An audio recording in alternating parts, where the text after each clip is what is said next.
भजन संहिता अध्याय 4। भजन संहिता अध्याय 4।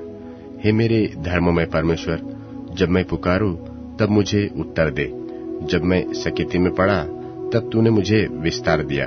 मुझ पर अनुग्रह कर और मेरी प्रार्थना सुन ले। हे मनुष्यों के पुत्रों, कब तक मेरी महिमा के बदले अनादर होता रहेगा? तुम कब तक व्यर्थ बातों से प्रीति रखोगे और झूठी युक्ति की खोज में रहोगे? यह जान लो कि यहोवा ने भक्त को अपने लिए अलग कर रखा है।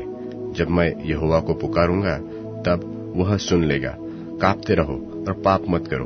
अपने अपने बिछौने पर मन ही मन सोचो और चुपचाप रहो। धर्म के बलिदान चढ़ाओ और यहोवा परमेश्वर पर भरोसा रखो। बहुत से हैं जो कहते हैं कि कौन हमको कुछ भलाई दिखाएगा। हे यहोवा, तू अपने मुख का प्रकाश हम पर चमका।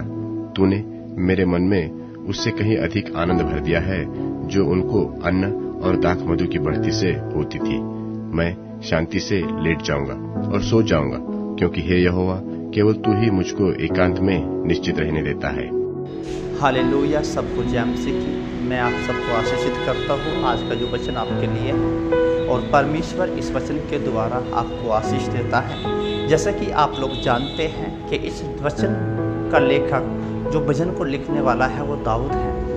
और आप जानते हैं मैं आपको दाऊद के जीवन से कुछ एक बातें आपको शेयर करना चाहता हूँ जो आपकी ज़िंदगी में एक बदलाव का कारण बनेगी। और मेरा विश्वास है कि परमेश्वर आपकी ज़िंदगी में बड़े ही अद्भुत और चमत्कार करेंगे। हालेलुया।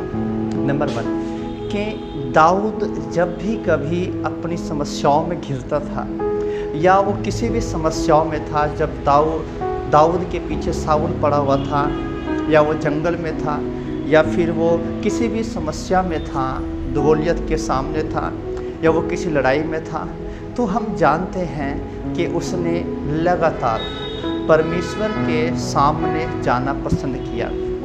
और अपनी हर एक समस्याओं में राजा दाऊद ने परमेश्वर को पुकारा। हालेलुया। और ये इस भजनकार में ये बताता है दाऊद कि हे परमेश्वर, मैं तुझे पुकारूंगा और तू मुझे उत्तर देगा, तू मुझे छुटकारा देगा। हालेलुया। जी हाँ मेरे भाई बहनों, प्रभु यीशु मसीह आपको आशीष दे। और अपनी हर एक समस्याओं में जो भी आपके जीवन में है, दुख है, बीमारी है, कर्जे है, क्लेश है, या जब आपको कुछ समझ में ना आए, हालेलुया, तो आपने परमेश्वर के सामने अपने जीवन को समर्पित करना है। परमेश्वर आपको दिखाई ना दे, आपका हाथ आपको दिखाई ना दे, पर जब आप परमेश्वर से प्रार्थना करते, परमेश्वर अपने छुटकारे को रिलीज करता है। हालेलुया। एक घटना मुझे याद आती है जब एलीमेलेक राजा के सामने, जो एक पड़ोसी देश के राजा थे, जिनके सामने दाऊद गया और उसने पागलों की तरह वहाँ पर राल बाही, और लोगों ने सोचे पागल है, पर वो पागल नहीं था। तो मैं आपको बताना चाहता हूँ कि परमेश्वर जब आप यहोवा को पुकारेंगे, प्रार्थना करेंगे उससे, तो वो अपने छुटकारे को भेजेगा। आप आशीषित पाएंगे, छुटकारा पाएंगे। God bless you all. सबको जय मसीह की। खुदा आपको बरकत दे, प्रभु यीशु के नाम में।